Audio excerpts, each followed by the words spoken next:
농기계 운전기능사 기출문제 4회를 보겠습니다. 1번 순행식 기관에서 순행이란 말은 물로 냉각시킨다 이 말입니다. 물로 냉각시키는 기관에서 라디에이터는 어떤 장치의 구성품인가 라고 되어 있죠. 라디에이터는요, 순행식 기관의 냉각 시스템에서 냉각수를 냉각하는 역할을 합니다. 냉각수를 냉각하는 장치가 라디에이터입니다. 답은 2번. 3번 동력 살분무기에서 저속은 잘 되나 고속이 잘 안 되며 공기청정기로 연료가 나올 때의 고장입니다. 자, 이때는 리드 밸브가 고장이 납니다.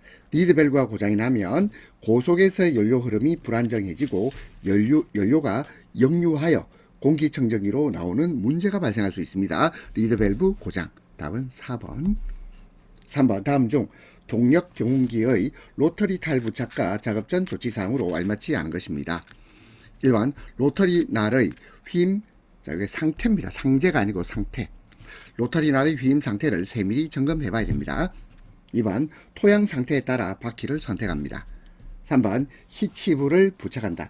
자, 히치부는 이건 트랙터와 같은 농기계에 사용하는 장치입니다. 이거는 동력 경운기가 아니고 트랙터. 자, 트랙터에 사용하는 장치가 되겠네요. 따라서 이건 동력 경운기에 관한 설명이죠. 3번이 답이 되겠습니다. 4번 모서리의 미륜을 조정한다. 미륜은 보조바퀴를 말합니다. 모서리 미륜을 조정한다. 답은 3번. 4번 디젤 엔진의 출력은 무엇으로 조정하는가? 1번 혼합기의 유입량을 조절하여. 혼합기 유입량 조절은 이거는 가솔린 엔진입니다. 가솔린 엔진의 출력 조절은 혼합기의 유입량을 조절합니다. 그렇다면 디젤 엔진의 출력은, 디젤 엔진은 공기를 압축해서 높은 온도를 만들죠. 그리고 연료를 분사합니다. 그래서 디젤 엔진 출력은 분사하는 연료량을 조절하면 되겠죠. 연소실에 분사되는 연료량을 조절하면 됩니다. 답은 2번. 5번 주행하면서 공작물을 예치란 말은 벤다는 뜻입니다. 벤다. 자, 농작물을 베고 탈곡이란 말은 곡물을 분리한다는 뜻이에요. 곡물 분리. 그러면 농작물을 베고 탈곡까지 하는 함께하는 기계를 뭐라 그러죠? 콤바인이라고 합니다. 콤바인이라고 그럽니다. 그리고 여기서 2번하고 4번에 리퍼와 모는 이거는 주로 절단하는 데 사용되고 있어요. 절단, 베는 데 사용한다 이 말입니다. 따라서 예치도 하고 탈곡도 함께하는 기계는 콤바인입니다. 6번 산파모 이항기에서 식부침의 크랭킹 속도와 모 탑재대의 상대 속도를 조절 및 조정하는 것은, 이것은 식부 본수의 가로 이송량을 조정합니다. 식부 본수의 가로 이송량 조정입니다. 답은 3번. 7번 조파용 파종기에서 구절기가 하는 일. 자, 구절기는 적당한 깊이의 파종고를 만들어요. 구절기는 적당한 깊이의 파종고를 만드는 일을 합니다. 그러면 1번 배출장치에서 나온 종자를 지면까지 유도하는 것. 이걸 뭐라 그러죠? 이걸 종자유도관이라 그러죠. 종자유도관. 2번 파종된 종자를 덮고 눌러주는 장치. 이걸 덮고 눌러준다 한다고 해서 이걸 덮개장치라고 해요. 덮개장치. 3번 일정량의 종자를 배출하는 장치. 이거 배출장치죠. 배출장치. 그러면 구절기가 하는 일은요, 적당한 깊이의 파종고를 만드는 일을 합니다. 답은 4번. 8번 이행정 사이클 엔진에 대한 설명으로 맞는 것입니다. 크랭크 축이 1회전할 때 1회의 동력 행정을 갖습니다. 1회전할 때 1회의 동력 행정을 갖는다. 답은 1번. 자, 그러면 사행정 사이클 엔진은 어떨까요? 사행정 사이클 엔진은 이런 크랭크 축이 2번 회전할 때, 2회전할 때 한 번에 동력 행전을 갖는 것. 자, 요 2번 있죠? 2번이 이것이 사행정입니다. 사행정. 9번 로터리 교훈법 중 자륜폭이 로터날보다 넓을 때는 어떤 것이 좋습니까? 하면 한 줄 건너뛰기 교훈법입니다. 답은 1번 한 줄 건너뛰기 교훈법. 그러면 2번 볼까요? 연접 왕복 교훈법. 이거는 뭐냐면 로터리 날과 자륜폭이 비슷하거나 겹칠 때는 연접 왕복 교훈법입니다. 10번 관리기로 두둑을 만드는 작업 방법이 잘못된 것인데 두둑이란 말은 밭과 밭 사이에 경계를 만들려고 흙을 약간 불룩하게 쌓아 올린 언덕을 두둑이라 그럽니다. 그러면 1번 이 두둑 작업은 천천히 전진한다. 이거 천천히 틀렸죠. 천천히가 아니고 적정한 속도. 적정한 속도로 전진하면서 작업합니다. 그리고 2번 미륜이 보조바퀴라고 그랬죠. 보조바퀴를 떼어내고 두둑 성형판을 장착합니다. 그리고 3번 두둑의 모양과 크기에 따라서 두둑 성형판을 조절해 주어야 하고 서로 다른 나선형의 경운날을 좌우가 대칭되도록 로터리에 부착합니다. 답은 1번. 11번 건조와 함수율에 관한 설명 옳은 것입니다. 1번 곡물은 건조용 공기 온도가 너무 낮으면 동할. 자, 이 동할이란 말은 요거는 미세한 균열을 말해요. 균열. 자, 그러면 이 미세한 균열은 언제 잘 나타날까요? 요는요, 온도가 너무 낮으면이 아니고 너무 높으면, 공기 온도가 너무 높으면 미세한 균열이 발생합니다. 2번 곡물은 건조용 공기의 평형 함수율 이상으로 건조할 수는 없죠. 2번 답이에요. 3번 농산물 함수율. 자, 3번이 좀 문제입니다. 보통 걸량 기준 함수율로 되어 있는데 걸량이 아니고 이건 습량입니다. 습량 기준 함수율을 말한다. 물론 걸량 기준 함수율도 많이 쓰입니다. 3번은 좀 문제가 있는데 근데 확실히 2번이 틀렸죠. 2번이 확실히 틀렸다.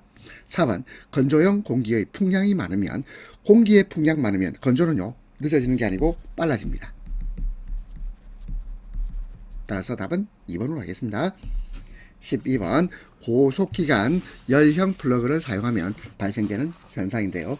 열형 플러그는 높은 온도를 유지하기 때문에 고속기관에서 사용하다 보면 플러그가 과열될 가능성이 있습니다. 플러그에 과열될 가능성이 있습니다. 그래서 엔진 성능에 악영향을 미치죠. 그렇다면 플러그 과열을 찾아봅시다. 고속기관에서 열형 플러그를 사용하면 플러그가 과열됩니다. 그래서 조기점화를 유발할 수 있겠죠. 답은 1번. 13번 배의 총 무게가 100g, 수분이 20g, 완전 건조된 무게가 80g. 이때 습량 기준 함수율. 자, 우리 습량 기준 함수율을 구하기 위해서는 공식부터 알아야 되겠죠. 이거는 습량 분의 습량 빼기 건량 그 다음에 곱하기 100 이렇게 하면 되겠습니다. 자, 그러면 습량은 여기서는 얼마죠? 100g이죠. 배의 총무게가 100g이니까 습량 100 그리고 100에서 그리고 건량은요 어떻게 구하면 되죠? 완전 건조되면 80g이죠. 80 그리고 곱하기 100. 자, 그럼 답은 얼마 됩니까? 이거는 20%가 되겠네요. 답은 3번. 14번 로터리 작업 시 후진할 때 주의사항으로 맞는 것입니다. 자, 후진할 때 주의사항 오는요 로터리에 전달되는 동력을 반드시 차단해야 됩니다. 답은 2번. 동력은 반드시 차단. 15번 동력 경운기의 시동 전 점검 및 주의사항으로 고려하지 않아도 되는 것. 1번 각 부품의 점검 해봐야 되죠. 그리고 윤활유 상태 점검해야 됩니다. 그리고 연료 보고 상태 점검해야 되는데 변속 위치는 요는요 시동을 걸기 전에 반드시 점검할 항목이 아닙니다. 변속 위치 선정은 요는 운행 중에 필요한 거죠. 답은 3번. 16번 동력 분무기에 부착된 명판에 60A라고 표시되어 있습니다. 60A. 60A는 1분당 이론 배출량이란 말은 배출 물질의 양을 이론적으로 계산한 값입니다. 1분당 이론 배출량은 60L임을 표시하는 것이 60A입니다. 답은 3번. 17번 농업기계에 따른 농업 토지 생산성의 향상. 자, 단위 면적당 토지에서 생산이 많이 된다는 뜻이죠. 토지 생산성 향상에 직접 기여하는 것은 뭐죠? 요는 효과적인 약제 살포에 의한 병충해 방제 효과입니다. 답은 4번. 18번 동력 경운기의 주 클러치 슬립이 있을 때의 원인. 자, 주 클러치 슬립은 자, 이거는 클러치가 제대로 접촉되지 않거나 마찰력이 부족할 때입니다. 그렇다면 윤활유 침입, 구동판의 마멸, 스프링의 쇠약. 근데 V벨트 파손은 클러치 슬립 원인하고 관련이 없죠. 답은 4번입니다. 19번 이항기의 주요 부 중 논표면을 수평으로 정지하고 이항 깊이를 조절하는 장치입니다. 이항 깊이를 조절하는 장치를 플로트라고 해요. 플로트. 자, 이 문제 자주 나옵니다. 그렇죠? 플로트입니다. 20번 다음 중 동력 경운기에 로터리를 부착하여 작업하려고 한다. 알맞지 않은 겁니다. 1번 감긴 흙과 풀은 기간을 정지한 후 제거하죠. 맞고, 후신할 때는 겨우날에 접촉되지 않도록 해야 됩니다. 이 겨우날에 접촉되면 어떻게 될까요? 그러면 잘려나갑니다. 3번 회전이 빠르면 경운결이 곱습니다. 곱고, 그리고 느리면 거칠죠. 곱고하고 거칠고를 자리를 바꿔야 되겠습니다. 4번 알맞은 경심이 유지되도록 조절 레버를 풀어서 미륜, 보조바퀴 높낮이를 조절하면 되겠습니다. 답은 3번. 21번 구릉지. 자, 구릉지란 말은 낮은 언덕. 낮은 언덕에서 목초 예치 작업에 가장 적당한 모어는 로타리 모어입니다. 로타리 모어. 답은 4번입니다. 근데 1번에 커터바 모어는 이거는 평탄 지형, 이거는 평탄한 지형의 목초 예치에 유리합니다. 그 다음에 2번에 전단식. 이 전단식이란 말은 이거는 세밀한 작업, 세밀한 작업에는 전단식이 필요합니다. 그리고 3번에 후레일. 후레일은 작은 가지나 잡초 제거에 필요한 것이 후레일 모어입니다. 따라서 구릉지에서 목조 예치 작업에 가장 적당한 것은 로터리 모어입니다. 로터리 모어. 답 4번. 22번 배기량이 300cc, 연소실 용적이 60cc, 단기통 기관의 압축비. 자, 우리 압축비 공식을 한번 생각해 볼까요? 압축비 공식은 연소실 용적분의 배기량 플러스 연소실 용적입니다. 자, 이제 공식에 대입해 볼까요? 연소실 용적이 60cc, 60, 배기량이 300, 그리고 연소실 용적은 60. 그러면 600분의 360 하면 6이죠. 그럼 압축비는 6대1 이렇게 하면 되겠습니다. 6대1. 답은 3번. 23번 트랙터의 펜벨트 장력이 약하면 어떤 현상이 생깁니까? 펜벨트가 느슨하면 펜이 제대로 회전하지 않겠죠. 그러면 이 펜이 결국 냉각 역할을 하는 것인데 냉각 시스템이 제대로 작동하지 않습니다. 그러면 엔진이 과열되죠. 기관이 과열됩니다. 따라서 답은 2번입니다. 24번 동력 경운기에 전기를 부착하여 작업할 때 타이어 공기압으로 가장 이상적인 값은 1.1에서 1.4 바입니다. 1.1에서 1.4 바. 답은 2번. 25번 공냉식. 공기로 냉각시킨다 이 말입니다. 공냉식 엔진의 냉각장치에 냉각핀이 설치된 이유. 냉각핀은 엔진이 열을 빠르게 방출할 수 있는 역할을 하죠. 그렇다면 냉각장치에 냉각핀이 설치된 이유입니다. 무엇이겠습니까? 냉각 효과를 높이기 위해서. 답은 4번.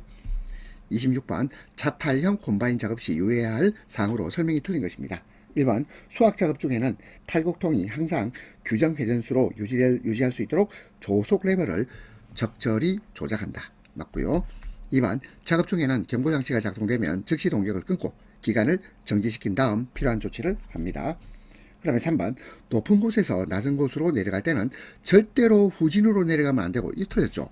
후진 가능합니다. 절대로 안 된다 이러면 안 되죠. 후진 가능해요. 가능하고 경사가 심한 곳에서는 받침대를 사용합니다. 4번 기체 외부를 싸고 있는 안전덮개를 떼어내고 작업해서는 안 되겠죠. 답은 3번이고요. 27번 살수간수의 특징으로 거리가 먼 것입니다. 살수간수는 일반적으로 균등하게 물을 살수하는 겁니다. 그러면 균등하게란 말은 결국 적은 양으로도 균등하게 살수할 수 있는 거죠. 근데 짧은 시간에 많은 양, 이거 틀렸죠. 균등하게 적은 양으로 물을 살수할 수 있습니다. 그리고 3번 비료 농약 등을 섞어 살수할 수 있고, 4번 시설비는 비쌉니다. 앞 1번. 28번 농기계 성능을 유지하기 위해서 정비를 합니다. 그러면 정비 목적으로 알맞지 않은 것. 자, 1번 사전 봉사. 봉사란 말은 서비스를 말합니다. 사전 서비스입니까? 아니죠. 그리고 정비 목적은 결국 사고 방지, 성능 유지, 그리고 기계 수명 연장. 2번, 3번, 4번이 정비 목적이고 알맞지 않은 것은 1번. 29번 보행형 관리기의 장기간 보관 방법 적절치 못한 겁니다. 1번 통풍이 잘 되고 건조한 실내에 보관합니다. 2번 흙과 먼지를 세척하고 건조하게 하면 되겠죠. 그리고 가솔린 엔진을 가득 채운다 아닙니다. 이건 연료는요 비워야죠. 비운답니다. 비운다. 답 3번. 4번 피스톤은 압축 상사점 위치에 둡니다. 자, 30번 모어의 예친할 구조에 따른 분류. 왕복형, 로터리 모어, 플레이 모어 다 맞죠. 예친할 구조에 따른 분류인데 플라우 모어는 아닙니다. 따라서 답은 4번. 31번 평행판 콘덴서에서 판의 면적이 일정하고 판 사이의 거리가 2배입니다. 판 사이의 거리 2배. 그러면 정전 용량은 정전 용량하고 거리는 이게요 서로 반비례 관계에 있어요. 판 사이의 거리와 정전 용량의 관계는 반비례입니다. 그러면 거리가 2배 되면 정전 용량은 2분의 1배가 돼요. 그렇죠? 2분의 1로 되겠죠. 답은 1번. 32번 축전지. 자, 여기서 축전지는 우리가 보통 배터리라고 하는 거 있죠. 배터리 점검 및 조치사항 중 옳지 않은 겁니다. 1번 축전지 케이스 커버의 산에 의한 부식물은 탄산나트륨. 이 탄산나트륨은 산성물질을 중화시키는데 효과적입니다. 그리고 부식을 제거해주죠. 그러면 탄산나트륨으로 깨끗이 닦아낸다. 맞나요? 2번 축전지 케이블 단자 접촉면에 대해서 점검하고 솔로 깨끗이 닦아냅니다. 3번 전액은 보통 극판이 10에서 13mm 이하가 되면 전액을 넣는다. 아니 전액을 넣으면 안되고 정류수를 넣습니다. 4번 비중이 1.2 이하가 되면 즉시 보충전하고 보충충전한다 이 말이죠. 보충전하고 동시에 충전장치를 점검해 봐야 되겠습니다. 답은 3번. 33번 시동전동기의 구조를 설명한 것으로 틀린 것. 1번 전기자는 회전 부분입니다. 그리고 정류자는 배터리에서 오는 전류를 교류로 만든다. 아니죠. 자, 정류자는 뭐죠? 이거는요 교류를 직류로 변환시킵니다. 교류를 직류로 변환시키는 장치, 교류를 직류로 변환시키는 장치가 정류자입니다. 3번 브러쉬는 정류자를 통해서 전기자 코일에 전류를 출입시키고 4번 고정자의 계자철심은 전류가 흐르면 전자석이 되죠. 틀린 것은 2번. 34번 6오hm, 10오hm, 15ohm의 저항이 병렬 접속됐습니다. 그러면 이때 합성저항을 우리가 보통 어떻게 쓰냐면 R 합성 이렇게 쓰죠. 합성저항입니다. 그러면 합성저항을 구하려면 합성저항분의 1은 각각의 저항을 역수로 해서 더해주면 돼요. 6분의 1 더하기 10분의 1 더하기 15분의 1. 자, 요거 지금 계산 잘 안 되시는 분이 있겠는데요. 그러면 이때는 어떻게 되냐면 분모가 다 다르잖아요. 분모가 같으면 분자를 대주면 되는데 분모가 다를 때는 어떻게 합니까? 이때는 최소 공배수를 생각해 봐야 되겠죠. 6하고 10하고 15. 최소 공배수는 30이에요. 그러면 30, 6, 5, 30. 5만큼 곱해졌죠? 그럼 여기도 5를 곱해주면 돼요. 그 다음에 10에서 30이 되려면 3을 곱해주면 되겠죠? 여기 3을 곱해주면 돼요. 그 다음에 이게 30이 되려면 15에서 2를 곱하면 30이 되죠? 그러면 여기도 분자도 2를 곱해주면 됩니다. 그러면 30분의 5하고 3하고 2를 이제 더해주면 돼요. 왜냐하면 분모가 같거든요. 30분의 10. 자, 그러면 3분의 1. R분의 1이 3분의 1이야. 그러면 합성 저항은 3이겠네요. 3오hm. 답은 2번입니다. 자, 이건 어떻게 한다고 했죠? 각각의 저항을 역수로 해서 더해준 값을 한 번 더 역수해주면 되죠. 왜냐하면 R 합성 저항 분의 1이 3분의 1이거든. 그러니까 합성 저항은 3이에요. 답은 2번. 35번 온도가 내려가면 축전지에서 일어나는 현상입니다. 근데 아닌 것이죠. 일단 일어나는 현상을 볼까요? 온도가 내려가면 전압 낮아집니다. 용량 줄어들고 그리고 온도가 내려가니까 동결하기 쉽죠. 그리고 전액 비중은 낮아지는 게 아니고 오히려 높아질 수 있어요. 답은 4번. 36번 비오-사빌의 법칙. 비오-사빌의 법칙은 전류가 흐르는 도선 주위에 생성되는 자기장의 세기를 계산하는 데 사용됩니다. 전류하고 자기장의 세기, 전류하고 자장의 세기. 답은 2번 되겠습니다. 37번 전류의 열작용과 관계가 있는 것. 전류의 열작용과 관계가 있는 법칙을 주울의 법칙이라고 합니다. 주울의 법칙. 답은 3번. 주울의 법칙이 되겠습니다. 그래서 열의 발생량은 전류의 제곱에다가 저항을 곱하고 시간을 곱해주면 되죠. 자, 주울의 법칙 해볼까요? 자, 주울의 법칙. 열의 발생량 Q는 전류 제곱 I 제곱 그 다음에 저항을 곱해줍니다. 그리고 시간도 곱해주면 되겠죠. 그 다음에 1번에 ohm의 법칙이 뭘까요? ohm의 법칙은 전압과 전류와 저항과의 관계입니다. 자, 그러면 ohm의 법칙은 자, 전압 V는 전류 I에다가 저항을 곱해주면 돼요. V는 IR. 그 다음에 키르이호프 법칙. 키르이호프 법칙은 전기 회로에서 전류와 전압에 관한 법칙이고 전류 법칙과 전압 법칙이 있습니다. 자, 키르이호프 법칙은 전류 법칙, 전압 법칙, 그리고 플레밍의 법칙, 여러분이 잘 알고 있죠? 자기장 전류, 그리고 운동 사이의 관계를 나타내는데 왼손 법칙과 오른손 법칙, 플레밍의 법칙은 왼손 법칙과 오른손 법칙이 있어요. 자, 근데 전류의 열작용과 관계가 있는 것은 줄의 법칙 3번이 되겠습니다. 38번 브러쉬의 접촉이 불량할 때 소손이란 말은 불에 타서 손상되는 것을 말합니다. 브러쉬의 접촉이 불량할 때 가장 불에 타서 손상되기 쉬운 것은 정유자편입니다. 답은 4번. 39번 납축 전지에 대한 설명 중 틀린 것입니다. 전지의 양극은 플러스죠. 음극은 마이너스. 요 자리 바뀌었네. 자리가 바뀌었습니다. 답은 바로 1번. 2번 충반전 전압의 차이가 적습니다. 그리고 공칭단자. 공칭단자는 회로에서 전압, 전류, 신호등을 연결하거나 전달하기 위해서 사용되는 지점을 공칭단자라고 합니다. 공칭단자 전압은 2.0이죠. 2.0. 그리고 4번 H당 단가가 낮아요. 압축전지는 쌉니다. 그래서 틀린 것은 1번. 40번 시동전동기의 전원 전류는 직류입니다. 직류를 우리가 DC라 그러죠. DC 직류가 되겠습니다. 시동전동기의 전원 전류는 직류.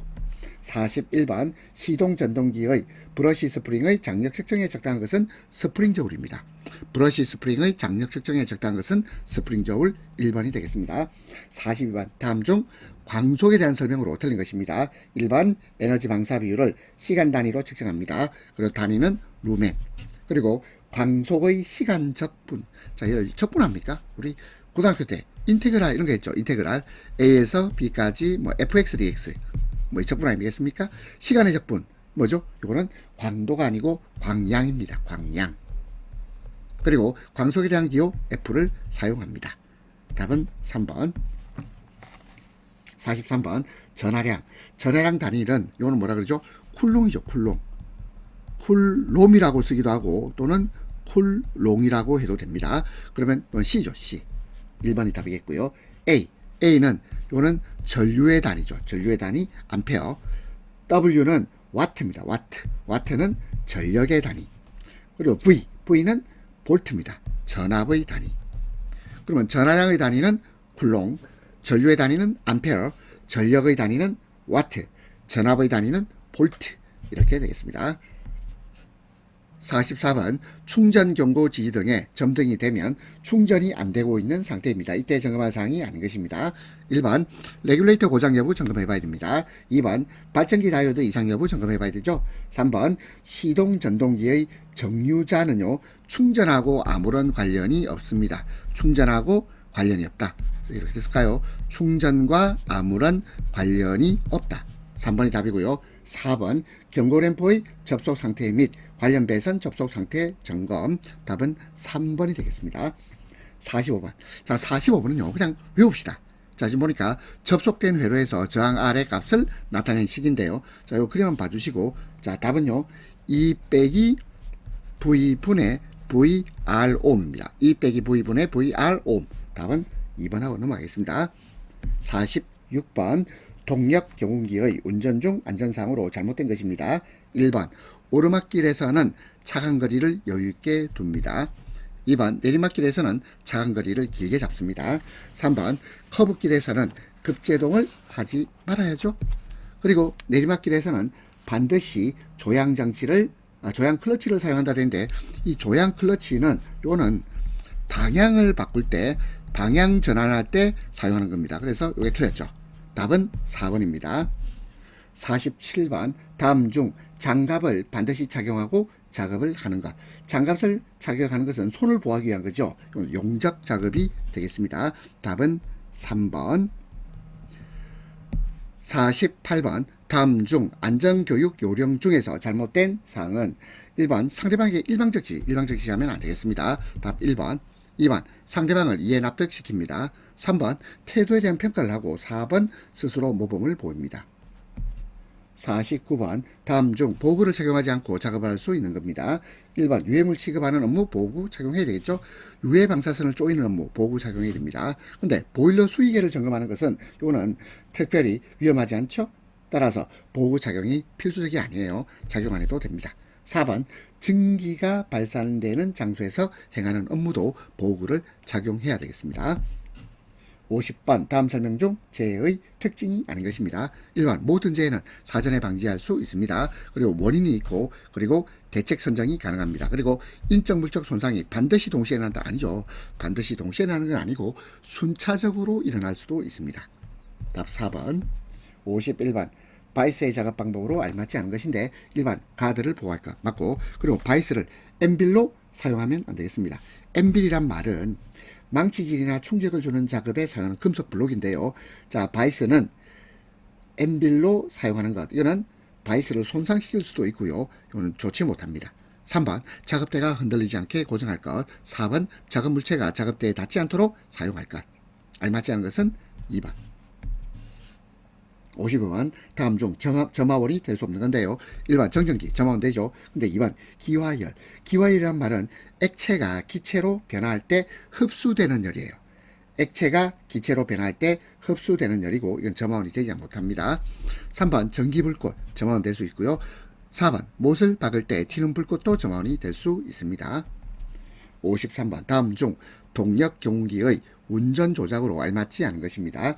1번 작업기를 부착하고 경사지를 내려갈 때 전진주행. 이게 틀렸죠. 전진주행이 아니고 감속을 하거나 또는 후진해서 주행을 해야 되겠습니다. 감속 또는 후진 주행입니다. 1번 틀렸네요. 2번 주행 속도를 위반하지 않습니다. 3번 도로 주행 시 도로 우측 끝을 이용하죠. 4번 운전 중 흡연 또는 음주는 하지 않습니다. 54번 동력 전달 장치에서 재해가 가장 많은 것. 이거는 뭐냐면 벨트입니다. 왜냐하면 벨트는 회전하는 부위가 많죠. 그래서 끼일 수가 있고요. 또는요 옷가지가 물려버릴 수가 있어요. 그렇기 때문에 특히 더 주의가 요구됩니다. 동력 전달 장치에서 재해가 가장 많은 것은 벨트입니다. 55번 소화기 사용 시의 주의사항으로 틀린 것인데 1번 골고루 소화해야 되고 2번 바람을 등져야 되죠. 3번 소화기는 큰 화재에만. 이게 틀렸죠. 소화기는 주로 작은 화재에서 많이 사용됩니다. 그리고 4번 화점이란 말은 화재 발생 지점 부위 가까이 접근한 후에 사용합니다. 답은 3번. 56번 안전에 대한 관심과 이해가 인식되고 유지됨으로써 얻을 수 있는 이점이 아닌 것입니다. 1번 기업의 신뢰도 높여줍니다. 그리고 기업의 이직률 감소되죠. 그리고 3번 고유기술이 축적되어 품질이 향상됩니다. 그런데 안전에 대한 관심과 이해가 인식 유지가 되면 기업의 투자 경비는 오히려 투자 경비가 확대되는 것이 아니라 오히려 절감될 수 있어요. 절감될 수 있습니다. 장기적으로 볼 때 비용이 절감되는 효과가 있어요. 답은 4번입니다. 57번 기계와 기계 사이 또는 기계와 다른 설비와의 사이에 설치하는 통로의 너비 또는 80cm가 되겠네요. 80cm. 58번 감전사고 발생 시 조치사항으로 적당하지 않은 건데요. 1번 귀 밑에 소리를 내어 감전자 의식상태 확인해 봐야 됩니다. 그리고 2번 우선 손으로 감전자의 심장박동 손으로 확인하면 안 되겠습니다. 왜요? 이거는 추가 감전 위험이 있어요. 이거는 추가 감전 위험이 있기 때문에 이렇게 해서는 안 됩니다. 2번 답이죠. 3번 감전자를 위험 지역으로부터 이탈시키고 4번 전원부터 꺼야 되겠죠. 전원 차단. 59번 밀링 작업 방법으로 옳지 않은 겁니다. 1번 밀링 작업 중에는 보호안경 적용해야 되고 그리고 상하 좌우 이송장치 핸들을 사용 후에 완전히 조여준다. 이게 완전히가 틀렸어요. 이게 아니고 적절히 고정하면 되겠죠. 적절하게 고정합니다. 3번 회전하는 커터에 손을 대지 않도록 하고 4번 절상류 노즐이 커터에 부딪히지 않도록 합니다. 답은 2번. 60번 다음 중 안전관리와 관계가 적은 것입니다. 안전관리하고 관계가 적은 것. 1번 공정관리, 2번 기계의 자동화, 3번 시공관리, 4번의 보안관리. 이 보안은 주로 뭘 보호하는 거죠? 이건 데이터를 보호하거나 또는 물리적 보안을 말해요. 그렇다면 이건 안전관리하고 관계가 적죠. 답은 4번입니다. 60문제까지 보신다고 고생하셨습니다.